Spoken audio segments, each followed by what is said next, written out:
Perkenalkan, nama saya Enti, saya dari kelompok 3. Saya akan menjelaskan tentang suatu materi pertemuan 9 yang berjudul pengertian penjualan angsuran, pengakuan laba kotor, dan bunga. Yang pertama, kita akan membahas tentang penjualan. Penjualan ini dibagi menjadi dua, yaitu penjualan umum dan penjualan angsuran. Penjualan umum terdiri dari penjualan tunai, penjualan secara kredit. Penjualan tunai yaitu penjualan yang diterima secara langsung, sedangkan penjualan yang secara kredit pembayaran yang dilakukan 2 tahap atau lebih. Penjualan angsuran adalah penjualan yang tidak dibayar sekaligus, terus tidak segera dilunasi. Penjualan secara kredit, penjualan yang angsuran terlihat serupa, namun seluruh penjualan angsuran dapat digambarkan sebagai penjualan kredit. Tetapi penjualan kredit juga dilunasi dalam 2 tahap, bukanlah penjualan angsuran.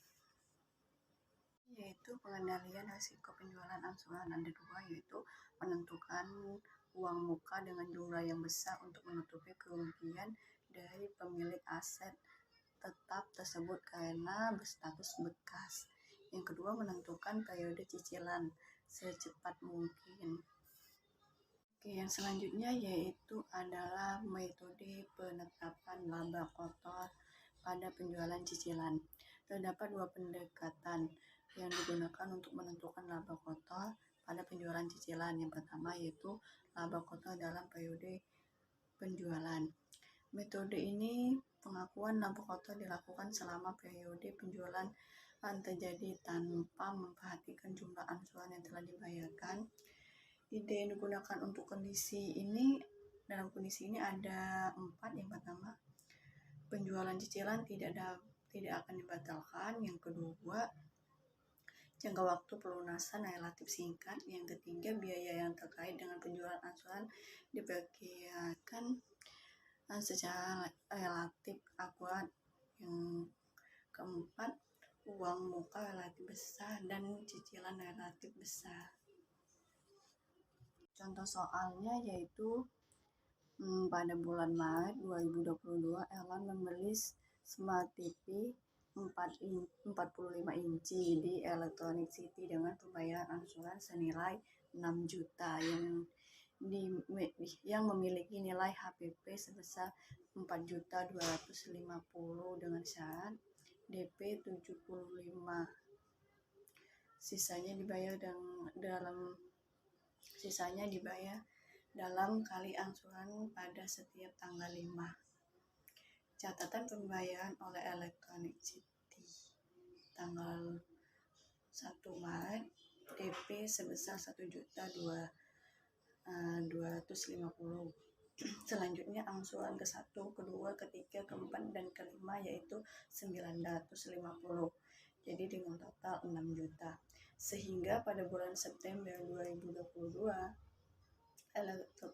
Electronic City mengakui laba kotor terdiri dari penjualan tersebut sebesar 1.750.000. Dengan 6 juta dikurang 420.250.000 sama dengan 1.750.000. Selanjutnya yaitu penetapan laba kotor dalam periode berkas. Pada metode ini pencatatan laba kotor dilakukan pada saat pengumpulan kas atau pembayaran. Terdapat 3 pilihan yang dapat diambil dalam melakukan piutang atas penjualan angsuran. Yang pertama yaitu penerima kas pertama pada awalnya dianggap sebagai penutup dari biaya produksi, lalu penerima kas selanjutnya dicatat sebagai laba kotor. Yang kedua yaitu penerima kas pertama dianggap sebagai laba kotor dan setelah mencapai laba kotor, penerima kas yang tersisa dicatat sebagai biaya penutup.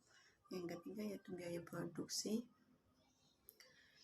Laba kotor dicatat sebagai proporsional untuk kas setiap terima kas. Oke, selanjutnya kita akan membahas contoh soalnya. PT Gedung Intan Jaya menagih klien sebesar 35 juta untuk proyek pembangunan PT Intan Jaya Konten 2 waiter yang dipekerjakan untuk dengan biaya tetap sebesar 23 juta untuk pekerja mereka. Mulai pada tanggal 1 September 2023, klien akan membayar biaya langganan Anda dengan mencicil dengan deposito awal 10 juta yang dibayarkan pada tanggal 1 September. Saldo yang belum dibayarkan akan dibayarkan di bulan keempat kali cicilan sebesar 8 juta pada tanggal 1 November 2023 dan 1 Desember 2022. Untuk pencatatan Gedung Intan bisa dilihat di PPT-nya di atas. PT Gudang Intan mencatat pembayaran klien dengan metode cost record dengan DP yaitu 10 juta, angsuran 1, 2, ketiga, dan keempat yaitu yang ke 1 5 juta, yang kedua 8 juta, yang ketiga 8 juta, dan yang keempat 4 juta dengan total semuanya yaitu 35 juta. Dengan laba kotor 8 juta dan 12 juta. Selanjutnya PT Intejaya menagih. Selanjutnya diketahui nilai proyek yaitu 35 juta, HPP 23 juta. Untuk penilai itu penjumlahannya bisa dilihat di PPT di atas. Dengan laba kotor 12 juta.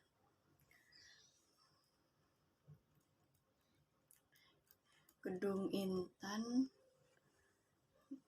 mencatat pembayaran klien secara profesional setiap pembayaran tanggal 1 September, 1 Oktober, 1 November, Desember, 1 Januari. DP 10 juta, angsuran 1, 2, 3, dan 4, 6 juta 250. Dengan laba kotornya yaitu 6 juta 571.